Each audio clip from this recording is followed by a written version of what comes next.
we're talking about the microbiome. This is something that medicine is getting very, very interested in. And what that means is really the trillions of microbes that live in and on us.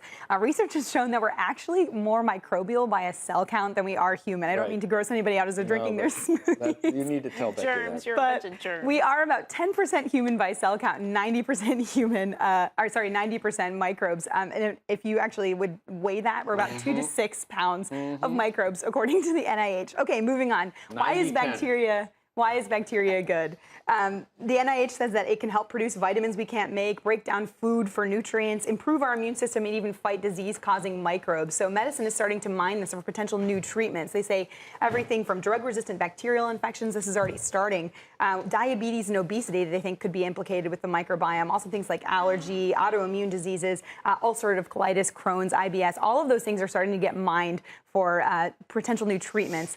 And the NIH actually started a human microbiome project. This is kind of similar to the Human Genome Project, just understanding the genetics of what's going on in all of these microbes that live in and on us. And that's led to a lot of company investments from startups. We're about to see the first microbiome pure play company go public, to even Johnson & Johnson. We sat down with J&J's head of immunology to talk about why she thinks the microbiome is so exciting. Take a listen. The science of the microbiome is really at an inflection point where we should start to see the translation from the basic science to new medicines, new diagnostics that are really going to change the face of human health.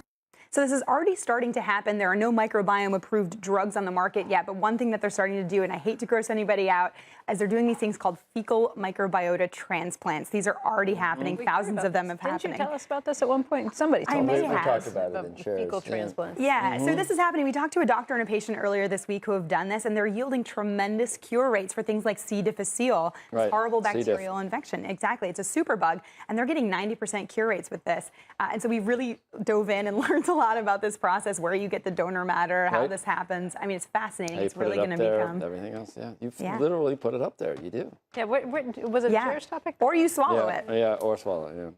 Yeah. Yep.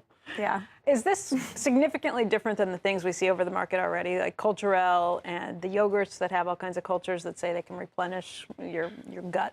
Yeah, well, there's some of the companies that are working on this say they're going to be like the the yogurts of whatever. But they're trying to take a little more scientific rigor toward it. They're going through FDA testing. They have to go through clinical trials. So one of these companies is called Series. This is the company that's filed to go public. They couldn't talk to us because they're in a quiet period. Their ticker is going to be MCRB for microbe, and they are actually taking essentially the fecal transplant idea and putting it into a pill.